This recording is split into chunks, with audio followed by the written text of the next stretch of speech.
All right, everybody, welcome back. And since we've gone over the numbers when it comes to Mr. Holani, now I want to talk about what he's bringing to the table in terms of identifiable positives and and identifiable negatives.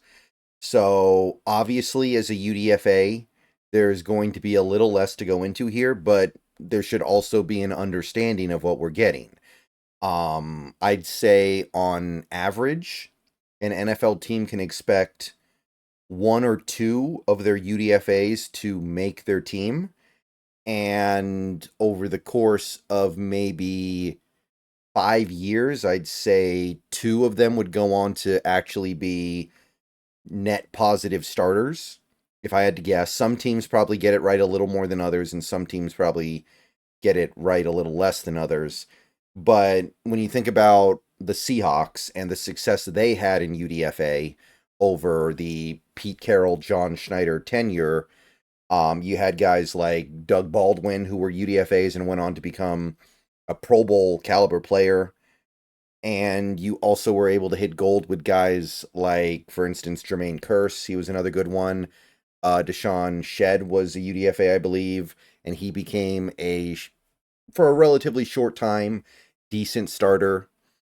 You've got some guys who were able to cut it on the offensive line a little bit. A guy like a Jake Curhan that you wouldn't really call him like some big hit that you made, but you would definitely call him a somebody who at the very least made his presence known on the roster. There's a lot of people who are like that. So in terms of actually striking gold with a Tony Romo level guy, that might happen once every decade for each team, if that. So have the right expectations of a guy like George Holani. So what I can say about George is that the main reason why he went undrafted is because of the injuries. You remove the injuries, this is probably a guy who should go late in day three. I'm not going to go higher than that necessarily, but the right team with the right system, with the right rushing attack, could absolutely use a pick on George Holani healthy and feel like they spent their investment well. Um, Given that he's coming off a season where he missed a significant amount of time to an injury and has other injuries in his ledger from the past, I can understand why he went undrafted, but that's the main blocking point here. So George Holani, in some ways, kind of makes me think of an old Shanahan back. He has some of the traits of those guys, and those guys were all about one cut and go. That's what George Holani's about. He makes his cut and hits the hole with urgency. He doesn't have any hesitation or doubt. He just wants to find the hole and then plant his foot, get upfield, and go and get the yards that are there. So it's very Mike Shanahan running back like. And that's the main thing he brings to the table here. He's not going to dance around in the backfield a bunch. He's not going to try to turn every play into a 50-yard run.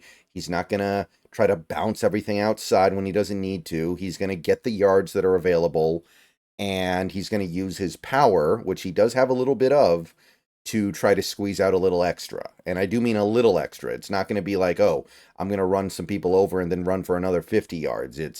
I'm going to run people over and get maybe 5 or 6 more yards most of the time. He's not very big, but he's got a very stout build. He's very compact. And because of that, he's able to withstand contact and stay upright. He's got great contact balance. We've seen players in NFL history who are small and yet run with power. He could potentially be like that, I think. So I do think that he has some viability as a power back in the NFL. When he's tackled, he's very skilled at making sure he squeezes out extra yards. He's going to fall forward, get those extra 2 yards. He's going to make sure he leans forward to get that first down. He's going to do whatever he can to make sure he's not leaving meat on the bone. I can say that about him. He's got good hands. He's got a very high catch rate throughout his career, pretty good production. He's not necessarily somebody who's going to make a catch and then make a bunch of people miss and then go on some like he's not going to do the super elusive stuff. He's not going to be like Isaiah Pacheco even. He's not going to be Like, he's not going to catch the ball and turn into a wide receiver. He's not going to be some amazing yak guy by making everybody miss, but he will catch the balls that are in his direction, and he will find a way to be productive with the catches he gets. He has an almost even split of zone runs and gap runs in his career, which is crucial because um, we have Ryan Grubb running this offense, and he has shown the ability to go back and forth between zone runs and gap runs in his Washington career. The first year, I think it was a lot of gap, and the last year it was a lot of zone. So I don't think there's any super firm commitment to one over the other. And a guy like Holani having equal amounts of experience in both areas is going to be very good. I can also say he improved his ball security throughout his career. I think he had 3 fumbles his first year, and since then he was really able to get a handle on that. So at this point, I would call him fairly reliable in that area. I do think that's one of the areas he managed to clean things up, and we do have a pretty significant sample size of touches, so if he was still a fumbler, we'd probably see evidence of it. Also penalties. He cleaned up the penalty stuff as well. So in terms of the big miscues you can make as a running back, he's really helped mop things up there. His combine testing did indicate explosiveness beyond expectations. And I don't want to put too much into that because I didn't see a ton of explosiveness on the football field. I didn't. And I don't want to assume it's there just because he jumped really far at the combine. But there was something there that was very intriguing, and I do think it's worth monitoring as we go forward, trying to evaluate what this player is going to be able to do for us. He's not afraid of contact or playing physically. He understands leverage, so he's not going to be afraid to stick his nose in there and power his way through defenders. He's not going to be afraid to get his hands dirty. He's going to be willing to try to push through traffic and push through a pile to get yards. And he understands how to be the low man in contact. And when you're the low man, you usually win. So that's going to help him become a quote-unquote power back despite not being a bigger guy.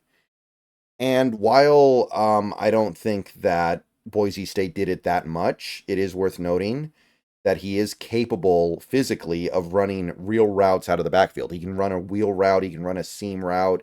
He can do those things that some running backs just don't do. Some running backs are just, I'm going to go get my check down. I'm going to go hang out in the flat. No, this guy could actually run real routes. I don't think you're going to be able to get much out of him as a receiver. Boise State certainly never let him line up as a receiver pretty much. But I think it is fair to point out that he can run routes out of the backfield effectively. Okay, now we get to the cons, some of the issues, some of the things that maybe held him back. It's not a super long list, actually. I think that overall, Holani's a good running back. And again, the main issue that kept him out of the draft was injuries. Now, I don't want to completely dismiss the fact that he is an undersized power back that may catch up to him in the NFL. I could definitely see him being a somewhat disappointment in terms of his ability to push through contact and stay upright and break tackles that way. He did it a lot in college, but the NFL may prove to be a different beast, and it wouldn't shock me if he ends up not being able to live up to expectations there. He doesn't really have the burst when you look at him on the football field to me. I know the combine looked good, but you watch him play football, he doesn't rocket through the line of scrimmage with that first step quickness that you're looking for. He's decisive, cutting, but in terms of his ability to just blow through the hole and be gone, not there. While he did break a lot of tackles and make a lot of defenders miss him in the collegiate ranks, that was mostly through power, mostly through contact balance. He's not elusive. He's not going to make a lot of defenders miss in the open field. So I don't think that you can expect him to get in the open field and shake defenders. I don't think you can expect him to really stress out defenders with the angles they're going to need to take. He's not going to be able to do a lot of things once he's past the line of scrimmage to make guys miss. That's just not the kind of running back he is. He's not durable or dependable. He's had multiple injuries that have cost him games in his career. The 1 year he actually played the whole season, I think, was his first year, which is not a good sign. And they're lower body injuries, I believe. I believe both of them, all of the injuries that caused him to miss significant time were lower body. So it's real. I don't think it's a fluke, and I do think that's why he went undrafted. And hit pass protection is a work in progress. Part of his value in the NFL maybe as a third down back because he's such a good receiver, but you got to block. You got to be able to block to get third down back work. And right now, he seems like he's trying, but I'm not really seeing the results. So that's what I have on George Holani in terms of pros and cons. I will have more to say about him later today, I believe. Gonna look at some stuff with him in terms of notes of the tape that I've seen. But that's going to do it for now. So let me know what you think of George Holani so far. I do think that he will make this team. He's going to be our fourth running back. I don't know who else it could be. If it's not him because he looks bad, we might go get some random veteran who will play for the vet min, because I don't think anybody else on this 90-man roster is on the table for it. But we gave this guy non-trivial guaranteed money to come here, so I feel like he's going to be the guy. All right, I'll see you guys later. Go Hawks. Let me know what you think of George Holani so far.